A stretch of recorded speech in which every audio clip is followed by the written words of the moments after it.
Hi, my name is Kadlac Dixon. I am the Draw My Life prison wife. I am the legally blind artist that is rapping and painting for justice, hoping to see justice before it all fades to black. Yeah, it's your girl Kadlac. So I'm coming in today. It is late at night. Well, not too late. This is early for me, but it's 10:30. Um, I just figured today, this is one of the days where I'm just freaking over this journey. Like I'm tired of fighting. Um, but it's kind of I'm locked in until my husband comes home. I'm locked in, but I am so tired of fighting. I'm growing very weary of fighting, and I fought for the last 20 years of my life, and it really feels like I've accomplished nada in that long frame of time. So I decided tonight to just tell the full, complete story as as much as I can remember, because usually I have notes in front of me because there's so many ins and outs, there's so many aspects, and if you don't actually like consider all aspects, you won't understand how Marchello Jackson is actually wrongfully convicted and excessively sentenced in the state of Florida. So we're going to go all the way back to the beginning. I met Marchello in 2000 and no, 2000. I met Marchello summer of 2000. I had turned 18. I had just turned 18 a few months. I was living my best life. I was having fun going out. And I was hooked up with someone named Marcello. I wasn't looking for anybody, but somebody was just so adamant about hooking me up with somebody that I went ahead, gave him a chance. We were friends for a while, and it moved beyond that. Found out that he was just the kindest, sweetest guy that you could ever meet. Everything was perfect. I ended up getting pregnant. Um, I thought, it would turn out to like crazy, but Marcello was just so excited and happy that he was going to be a father. And he wanted to be the best father in the world. When I first met Marcello, I heard many stories about how his father was never in his life and how he definitely was going to be a way better father than his father ever was because his father was never around. So Marcello got here. I'm going to fill you in on a lot. This probably is going to offend a lot of people that actually know us. But you know what? I want Marcello home. So your feelings, I'm so sorry if they get hurt in this situation, but we need him home. Like we can't keep, trying to salvage people's feelings. So Marcello was from South Carolina. He he had a stepfather, and him and his stepfather did not get along at all. So the way he explained to me was like, hey, he couldn't stand that situation. So he ended up kind of bouncing house to house. He said that he was only supposed to stay here. He came here to Florida from South Carolina because of him and his stepfather not getting along. And he was actually like staying at different aunts' house, like everywhere. He was staying everywhere. And then he was also staying at his grandmother's house for a while. Now, when Marcello moved here, he was only 17 years old. He was not even 18 yet. By the time I met him, he turned 18. He said nobody made sure that he was enrolled in school. Nobody made sure of anything for him. So he kind of was just, already that's a bad place to be. That's waiting for trouble to happen. Like when people are not making sure you're in school, people are not making sure of your whereabouts, kids are the most likely to be affected by this system, and you have to watch your kids. Like, the system is ready to eat them up alive. So for a child, especially a young black man, that nobody is making sure he's in school or anything, you know, what other possibilities could happen to him? So Marcello was actually supposed to come visit his grandmother, and then he says he was supposed to go to Washington, and he was going to live with a relative there. In the course, he met me, and I got pregnant, and we had our baby. She wasn't expected, but we were going to make it work. We were determined, we were in love, and you can't stop us. So, 2 months after our daughter was born, I was doing somebody's hair, doing a cousin's hair. It was a Sunday evening. Everything was just just normal. Marcello was very much a part of his daughter's life, taking care of her, he was paying all her bills, like medical bills, daycare, stuff like that. Y'all have heard those stories many times.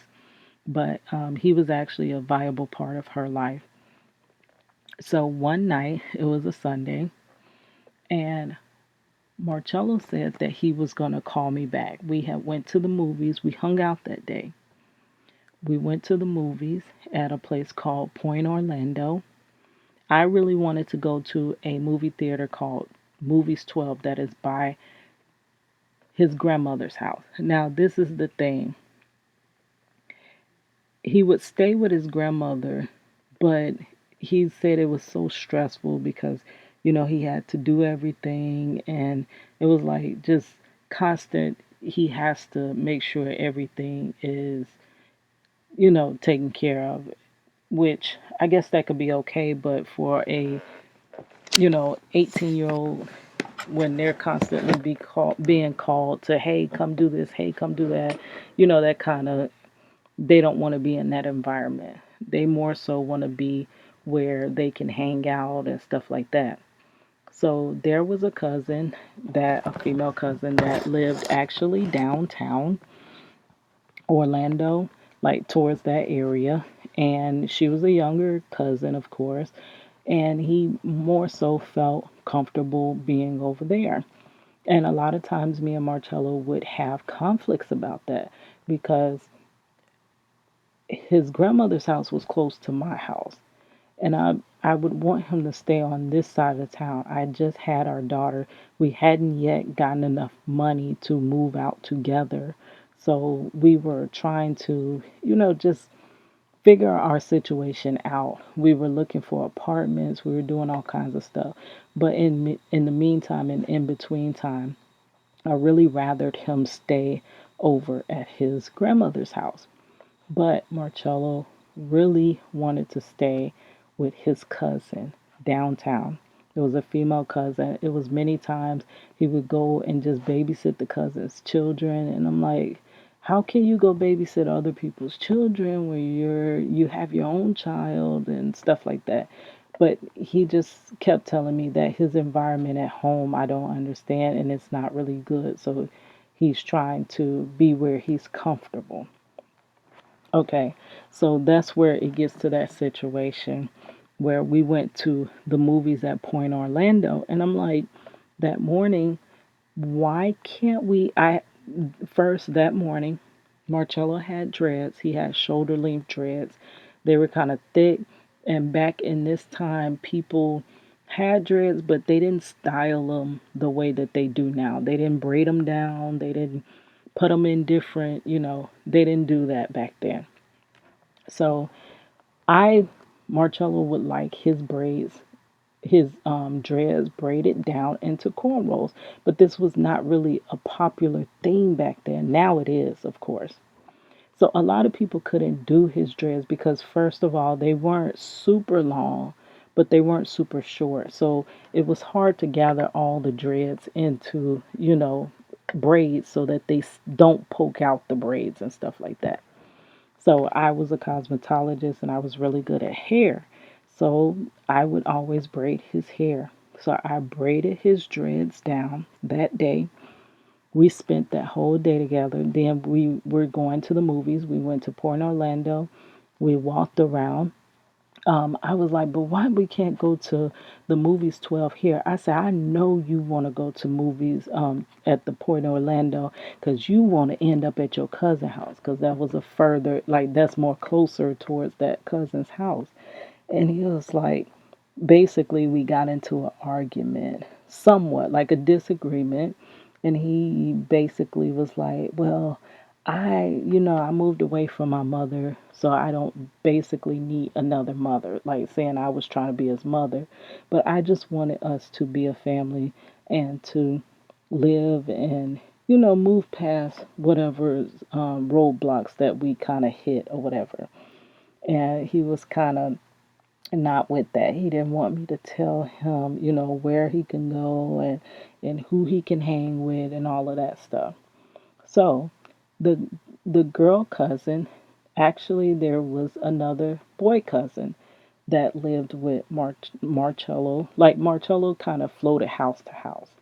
So, there was another boy cousin that lived in that same apartment building downtown, and the boy cousin kind of had the same, history in the family, living house to house to house. Like that's just, I guess, how the boys in that family, I don't know, I guess that's how they grew up or whatever. So everybody would tell Marcello that it's not good to hang around this cousin because, he's just not into some good things. So it's not good to hang around that cousin. So Marcello, he always felt like he would always say, well, this is my cousin. I love my cousin. And I'm not going to, neglect my cousin like everybody else has done. So, back to the movie situation. We watched the movie, and he's like, halfway through the night, he asked me to drop him off. And I got so angry. I'm like, I knew that's why you wanted to go to Point Orlando and why you didn't want to go to Movies 12.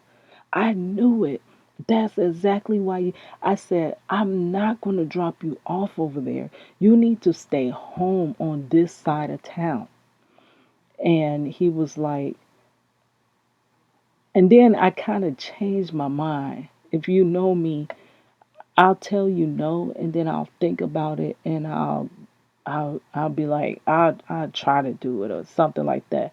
But in this situation, I didn't want to drop him off. So I was like, I promise you, this is the last time I drop you off. I did not want to drop him off, and I had a feeling in my heart saying, do not drop him off. And I didn't drop him off because I felt that way.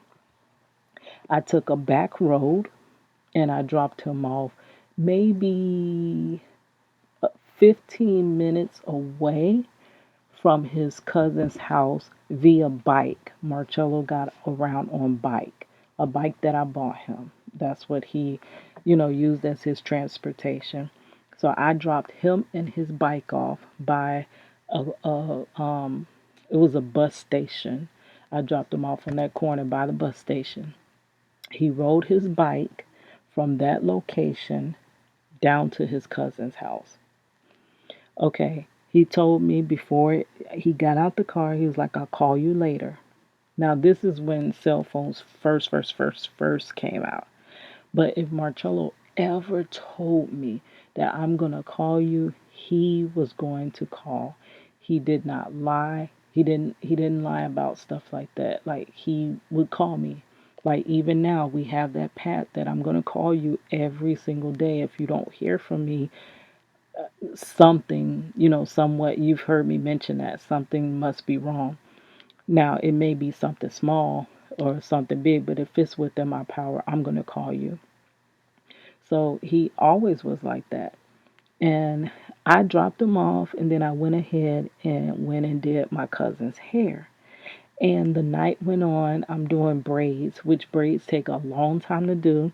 So I'm kind of getting lost in the time, but then it gets really late, and I'm like, I haven't heard from Marcello, and that is just not him. That is not him at all.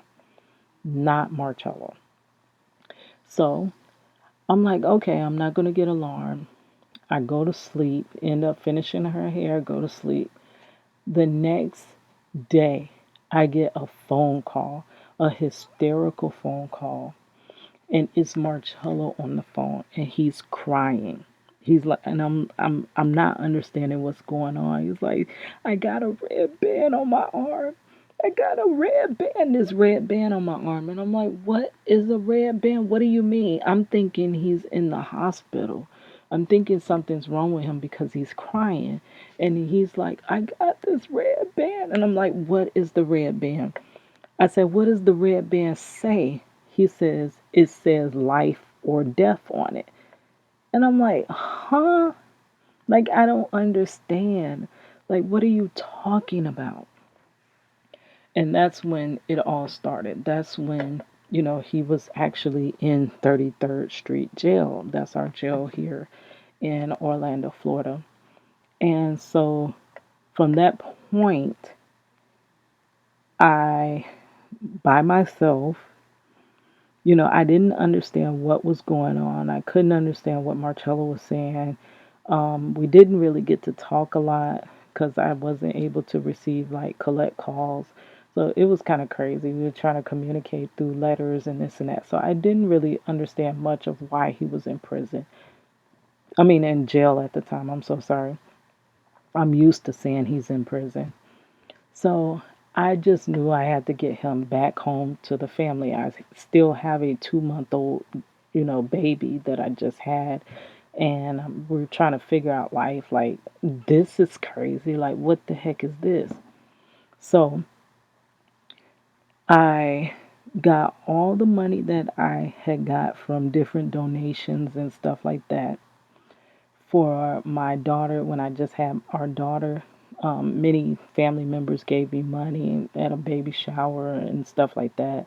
And I took all the money that I had that was saved in a account. It was a very small savings that my mother had saved for me, but it wasn't a lot. I withdrew it and it amounted to $1,000. And with that $1,000, I was able to pay a lawyer. This lawyer was an excellent lawyer. He has passed away now, but had Marcello took that lawyer all the way through trial, he would never have lost trial. His name is Michael Decembre. He was an excellent lawyer. Oh my gosh. So I took that $1,000 to Michael Decembre, and when they sent Marcello to, when he was in jail, the next couple days or so, you go to something called TV court, and that's when they decide. Actually, I gotta research like all they decide, but you learn like the preliminaries. All I remember from that was that the judge set him away with no bond, that there was no bond to get him out or anything. So Michael December came along and was able to get Marcello out with that 1,000 that I had got up together. Meanwhile, remember that I asked all his family members for money, just any donation, kind of like what I do now. How I ask for people to donate to his GoFundMe, to sign his petition. It was crickets. It was crickets back then, and it's crickets now. Like, I'm not understanding how I'm the only one that loves him. But yeah, so I went to all his family and nobody could come up with nothing. It was promises and nobody came with a dime. So in the end, I got all the money together, paid the lawyer. The lawyer got him a bond. Now I spent all my money on a bond and I wasn't able to pay the bond. So they sent Marcello away with a $10,000 bond, and you have to pay a like one tenth of it, 10% of it you have to pay, and the rest you have to have collateral. So how that ended up happening that he got out on bond was the church that his grandmother went to. There was a Bell's bondman from Tory, I think it was called Tory's Bell's Bond. There was a Bell's bondman that actually went to the church and knew Marcello's grandmother. So on the strength of him knowing her, he went ahead and processed the bond without collateral, which for Marcello to have gotten out, somebody needed to put up a house or a car or something like that. And he was out on a ankle monitor.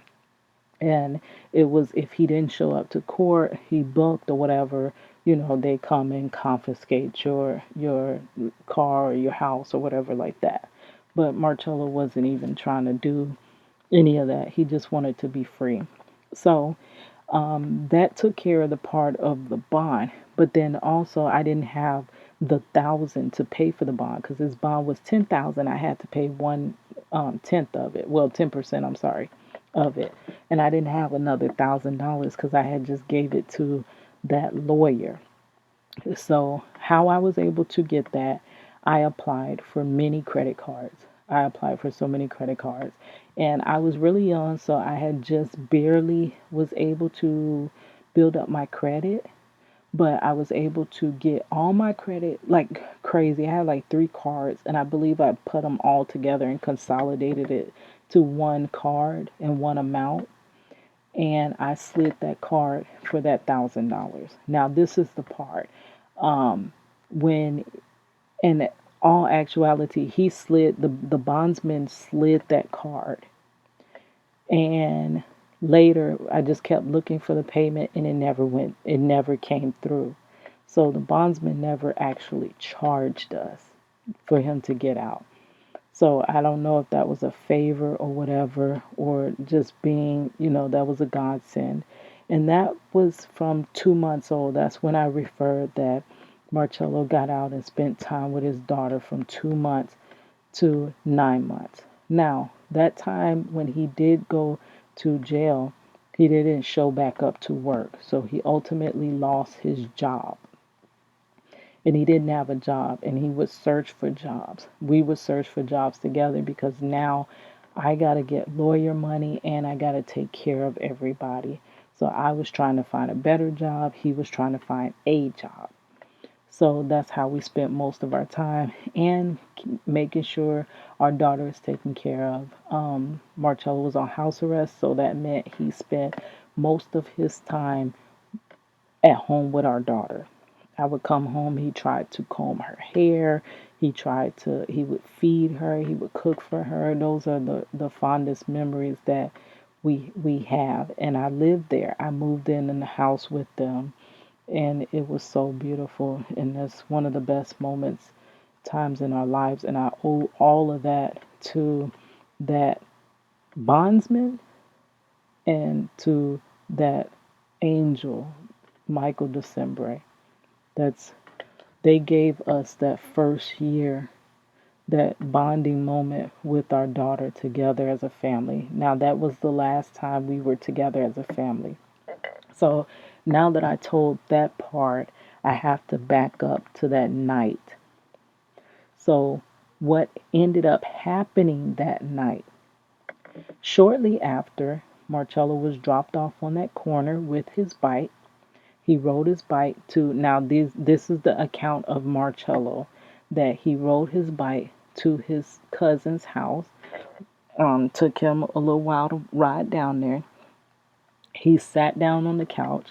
He said he kind of got bored, and they were saying that their cousin, the male cousin that lived in the house, was looking for him. That, he was looking for him earlier. So back then, like I said, cell phones were not so, like, I don't know if Marcello had a cell phone. He might have. I know at one point he had one, but I don't know if he had it at that point. I can't remember. But the cousin didn't have a cell phone. So the way you catch up with people is, hey, he just went that way. Or, oh, did you see him? Yeah, he just went up there or whatever. So Marcello said that he knew if his cousin was looking for him, that he'll see him around the way, because this is like a neighborhood. Like, it's a kind of a hood. It's downtown, and it's not really, it's what you call the, how do you call it? It's like I can't even think of the word of it. It wasn't the best neighborhood, and it was a lot of poverty in that area. So it was a lot of crime in that area, a lot of drugs in that area. So he, in a little hood like that, you just, hey, have you seen such and such? You kind of make your way around the block looking for him. So Marcello said that he knew he'll pop back up, see his cousin, whatever. So Marcello decided to walk up. Now, it's a main street. Not really a main street. It's like a main side street because the streets just get smaller. So you have the main highways, and then you have like a road, which is one direction. Traffic goes in one way, and then the other lane traffic comes in the other. Then you have all these little tiny side streets that go off into the neighborhood. So Marcello walked from off a side street on the neighborhood, walked onto that main road up to the main highway, like as a crossroad is the main highway, and then it meets that road. On that corner is a 7-Eleven. Marcello walks up to the 7-Eleven.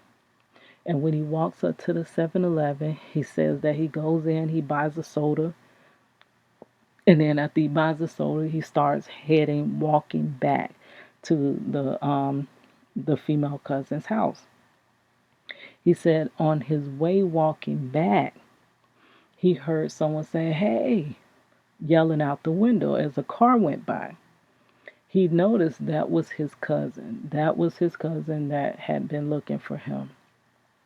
So he was coming in the opposite direction of him. So he comes down the street. He sees Marcello walking.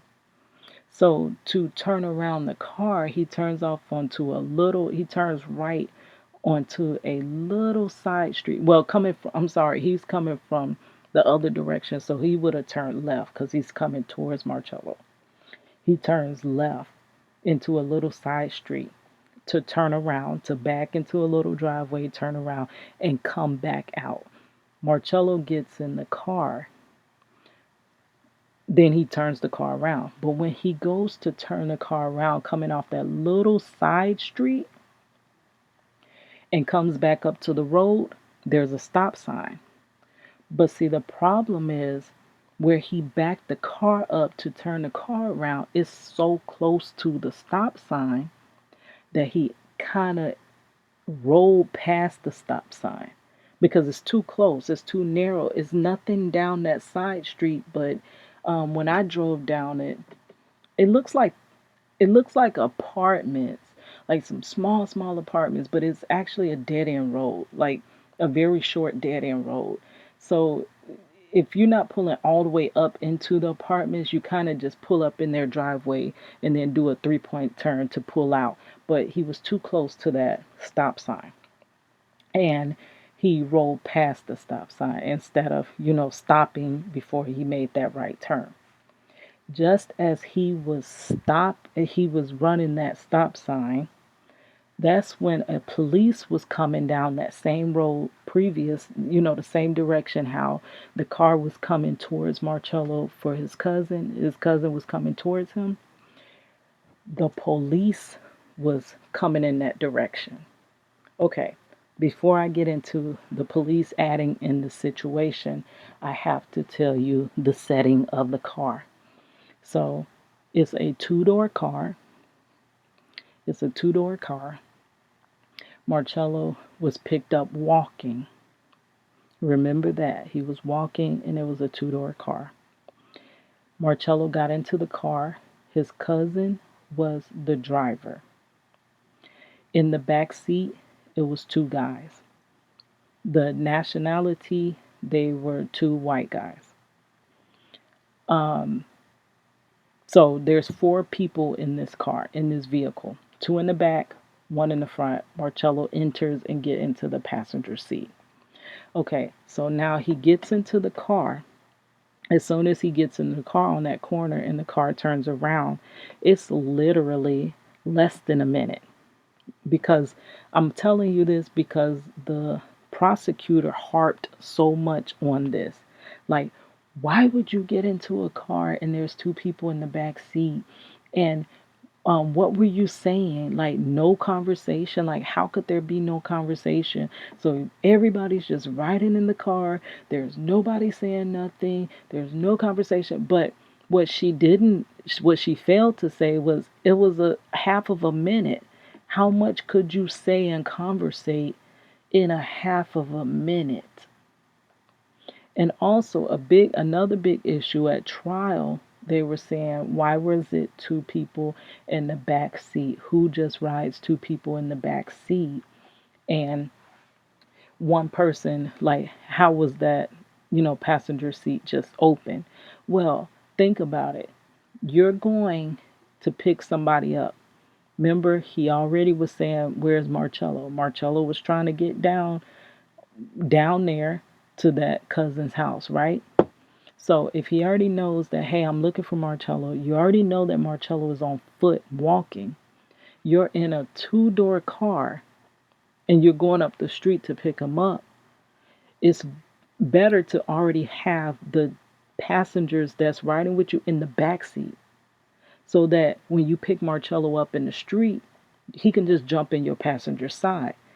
See, if the back seat was vacant, let's say it was a passenger in the front seat, right? His cousin in the driver's seat.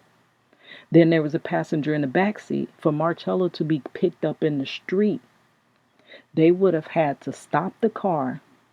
The other guy would have had to get out, let the seat up, let Marchello into the back seat, let the seat back, then get back in.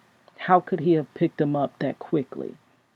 If he knew he was going right up the road, not even it takes no more than 2 to 3 minutes to get from the cousin's house to the point of where that car picked up Marchello.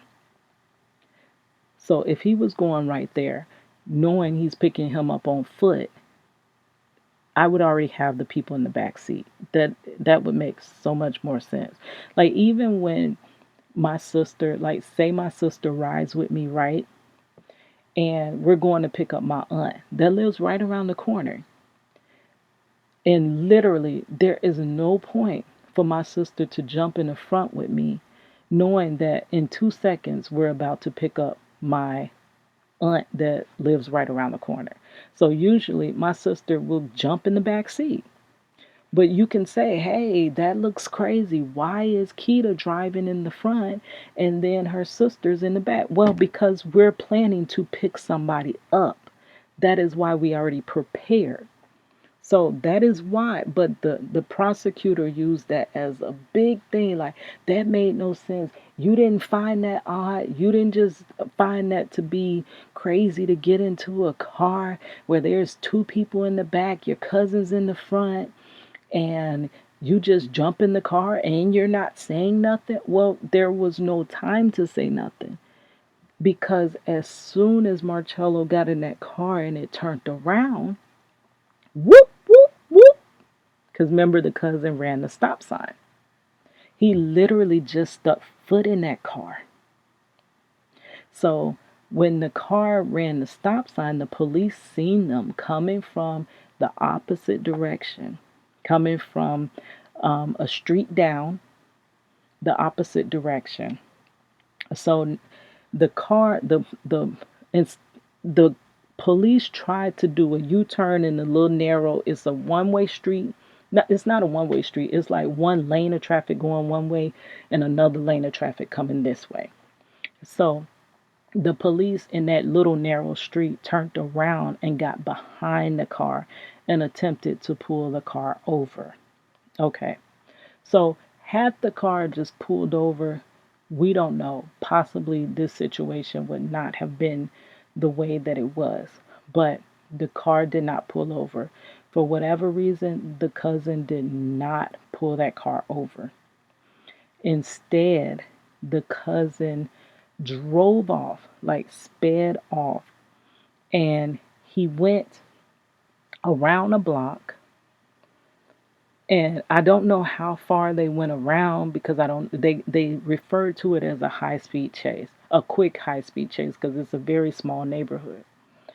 So he basically rolled around a block and he ditched the car. He stopped the car in a dead end. Now, the dead end is not a regular dead end that you would think. The dead end is a railroad track. It's a road, it's another side road, and adjacent to the side road is a railroad track. So you can't drive the car no further, but you can walk further. So the cousin pulls into a railroad in a dead end at the railroad track, stops the car, jumps out the car and runs.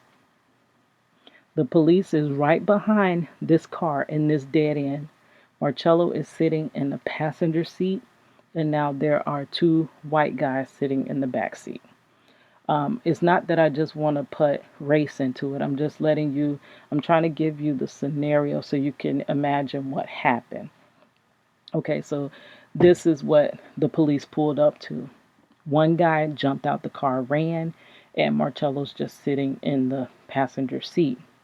So Marcello, his account, he said that he could not his mind was blown. He didn't know what was going on because he kept saying, "Cuz, pull up, what you doing, what you doing?" Cuz when he, went off onto this high speed chase, like, what you doing? Like, so when the car stops and he jumps out and runs, he's like, "Oh my gosh, like, I don't know what's going on." So Marcello said that he got out the car when he seen his cousin jump out this car and run. He got out of the car, and it was a female officer that was kind of on the remember I said it's a road and then it's a railroad track. The officer was on the road, so she must have came around the other way to track them off, to block them off. And Marcello said he got out that car because I always asked him, why didn't he run? If your cousin ran and clearly got away, there's no way you couldn't have run and not got away. Like, why would you stay there? And he said, I didn't know what was going on. And if I had a run, they would have thought I did something. I just, I don't know what was happening. And he said, I kind of figured something was up when, my cousin just jumps out the car. Okay. So at that point, the lady police officer calls Marcello, and right at the same, Marcello never ran. Marcello left from, if I have to sketch this out, I'll sketch it out for you. But, and I also took pictures. So Marcello, it was the cul-de-sac that the car stopped in. It was a railroad track, and then it was the road where the lady officer was. The officer said, he walked towards the officer said, get on the ground. So Marcello's on that road right there by the railroad track. So Marcello didn't at all run like they tried to say he did. He never left the scene of the crime at all, the alleged crime. He never left the scene.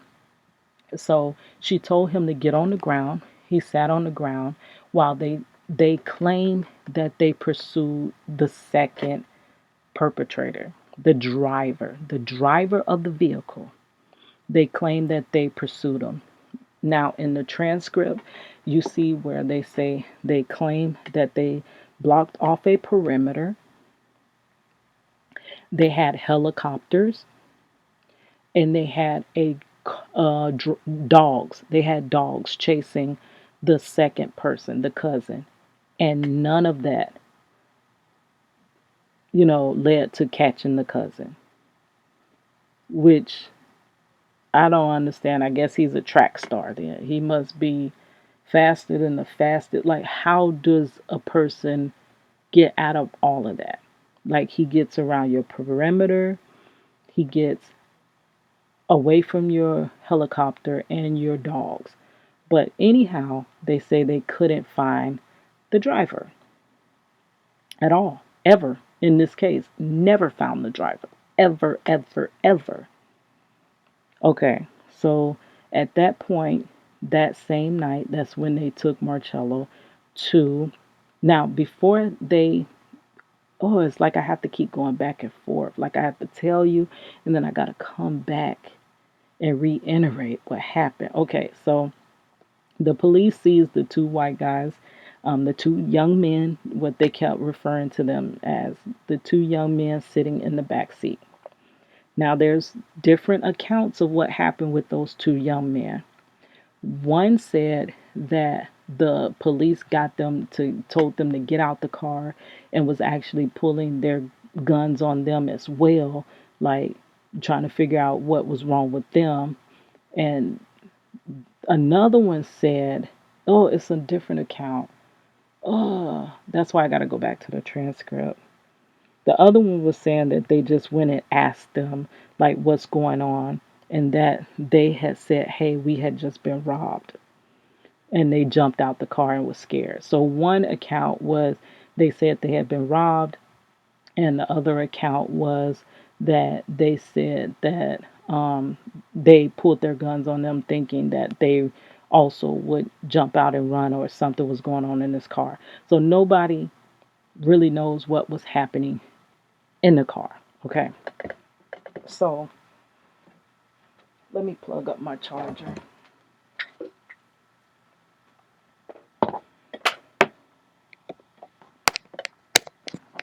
Okay, so the guys jumped out and they said, hey, we've been robbed. So they gave them police reports. They wrote down a police report. Now, this is very important because what they wrote in the report is that Marchello had took $80 from them. He stole $80 from them. That Marchello, now there's going to be differences in the wallet situation. But I have to go back and tell that part of the story. But anyways, in the report, they said that Marchello took $80 from them.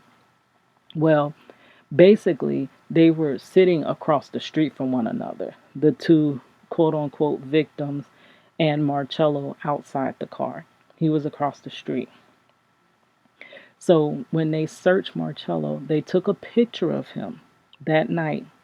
And Marchello had his dreads braided back, right? They took a picture of him that night, and they took a picture of him that night, and then they checked his person, and Marchello had $60 on him, $60 in his pocket. So this is the robbery, but the guy said he had $80. Okay, so when the police checks his person, Marchello has only $60 on him. He goes back, the police goes back to the two guys. It says he has 60. And they was like, they had already wrote their reports. So after checking Marcello's person, the police allowed them to change their police reports. And it shows in the police report where they crossed it out. And they had 80 and then went back and wrote in 60 so that it could clearly match up that Marchello had the same amount that was taken from them, which it didn't match. They just made it match. And they kept saying that they ID'd Marchello. That now in the transcripts, they say that Marchello ran like football fields away from the vehicle, which was a lie. He was caught right, like not even caught because he got out the car and stood right there, but he was right with the vehicle, so he didn't run. But they tried to portray that he ran football fields away, and he was caught way away from the car.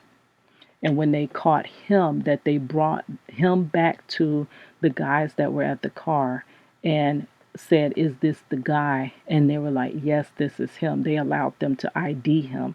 They were trying to say that they brought Marchello back for them to ID, when in all actuality, nobody but that driver left that scene.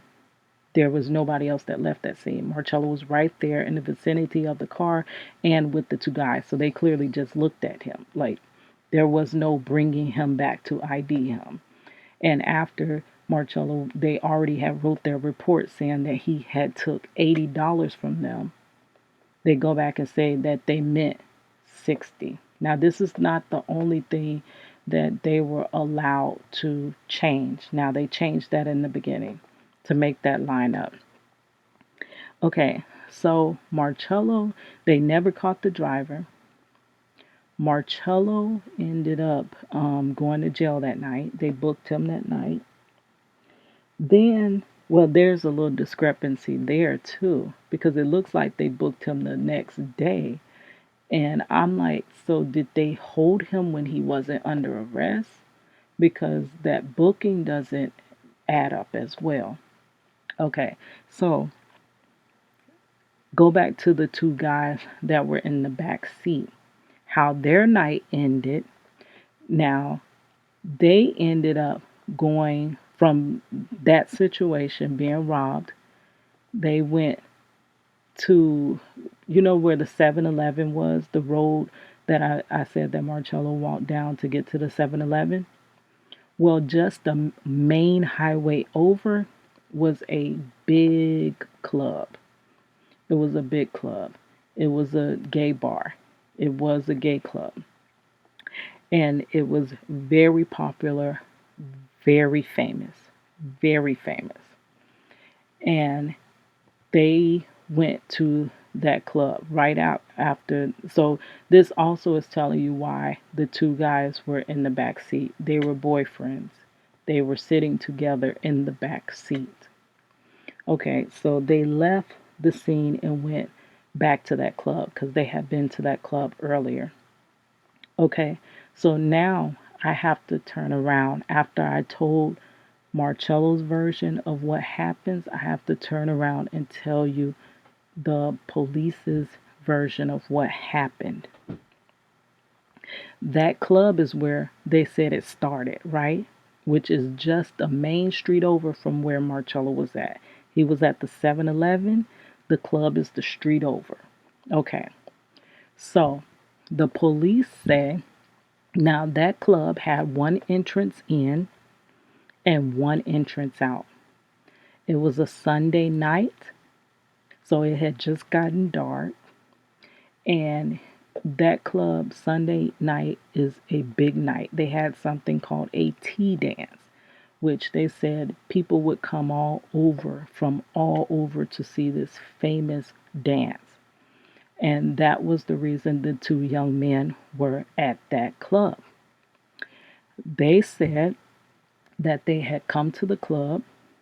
It was a club and a hotel. And they spent the evening there, like during the daytime hours. They got there in the evening. They spent time there, and they then decided to leave. Got out of there and was heading home. And while they were headed to the parking lot, now there's two different accounts of this as well. One account was when he and his boyfriend were heading back to the car. One of the guys, they went in, they had drinks. One guy was drunk and he was trying to get him home. The other guy did not have a license. So he was the one that had got drunk, didn't have his license. So his boyfriend was driving his car so that they can go and he can drink. So he was basically the designated driver. So he got them to the car. And while they were on their way walking from the club trying to get to the car, Marcello approached them. Marcello and his cousin approached, but they made Marcello the master of this whole thing because they don't have that driver. That's why Marcello had to be the key person in this story. So they said that Marcello came up to them and asked, now this is one account, that Marcello came up to them and asked, does he have a cigarette? And he said that he doesn't have a cigarette. So Marcello followed them more, like once they got closer to the car. And that's when Marcello came up again and said, do you have a cigarette? Once they got to the car, Marcello said, do you have a cigarette? And he said that he lifted his head down to see. And when he lifted his head up, basically there was a gun in the window. So Marcello was basically robbing them. So the other account from the other one was that they had already got to the car. They left the club, they got out. Now, they also say nobody else was in that parking lot. It was a completely vacant parking lot. Nobody was there. They were leaving. It was just them and then Marchello that was robbing them. That was all in the parking lot. When all actuality, that there's no way that can be true, because for that time frame, for them to have been inside that club, the shows that they referred to watching that night, because in the in the transcripts it says they were watching the shows. The show had not started yet. The show started after the car was stopped by the police. That's why they went back to that club. But they said they were there watching the shows, and they exited, went home. They said bye to friends and everything, and was leaving and was being robbed by Marcello on their way home. And that was it. But there was no way that there was nobody else in that parking lot, because the club was just about to get thick. This was one of the biggest club nights. And the club is on a main highway. So even it just doesn't seem likely at all that time of day, nobody being there. Plus it was a hotel. There were guests staying overnight. So they said nobody was there to witness what happened. The police said that that one way in and that one way out, they seen all the way down the street from the next side street, like coming towards the club, that they seen the car. Like they literally, Marcello had just robbed them and jumped in the car, and the car drove off, and the police seen the car come out the parking lot. Now, that is a lie from the police, because the street that the police would have been coming down, that the street that the police said they were coming down, you cannot see that exit of that club, because the road shifts over. And from the point where the police say they were at, you could see nothing but trees until you shift back over and get up to right up to the stop sign where you're about to get into the, like, drive into the driveway of the club. So the police lied. There was no possible way that you seen that car exit that club. You didn't see that. Okay. So now there was discrepancies on how the car was robbed, quote unquote robbed. Now, you've seen the first one where they said that they were walking from the club, and one said Marcello approached them before getting to the car. One said that Marcello approached them at the car. Okay, so later it ended up being that, Marcello is not the driver. So they have to find a way to pin this on Marcello. He has to be the culprit for this to even stand. So they said that Marcello approached the driver's side, and he said, "Do you have a cigarette?" And he said that he went to look down to see, does he have a cigarette? And he got ready to say all he has was a certain type of cigarette. But when he lifted his head, all he felt was cold steel against his nose. He said that Marcello forced them to get in the back seat, and Marcello jumped into the driver's seat, and his cousin jumped into the passenger seat. Well, Marcello realized that it was a stick shift car, and that Marcello did not know how to drive a stick shift car. So when Marcello realized it's a stick shift, he told his cousin to come around and be the driver. So they switched sides. They switched. His cousin went to the driver's side, and Marcello went to the passenger side. Okay, so that is how they said that those two were in the front seat. That Marcello attempted to drive, but then he realized he couldn't drive. There was discrepancies on how the two got in the back seat. One of them said when Marcello came around, he said that that they got out the car and they ran around and got in the back seat of the car. Okay.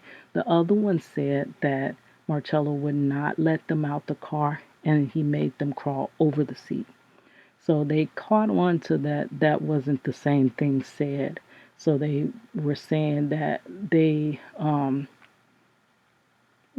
asked them, "Are you sure that you got out?" Because they had both victims in at different times in the courtroom. They couldn't be in together to hear what the other one said. So one said they went around, one said they crawled over the seat. So they said that the car sped off, and then it picks up that the car exited that street and came down that side street. But when it comes down that side street, it leads you right to the street, that the initial street where the 7-Eleven was, right? So the cops were saying they were coming from, like, let's say it was north and south. The street that Marchello was going east and west. So the cops are saying they're coming north and south when the car actually was coming east and west. But when they said that the car was coming north and south, it included that club. It put that club on the route. It made it possible that Marchello was at that club because they're cross streets. Okay, but we disproved later that the police was lying about the direction the car was coming from. All right, just keep that in mind right there. It's Kadlac.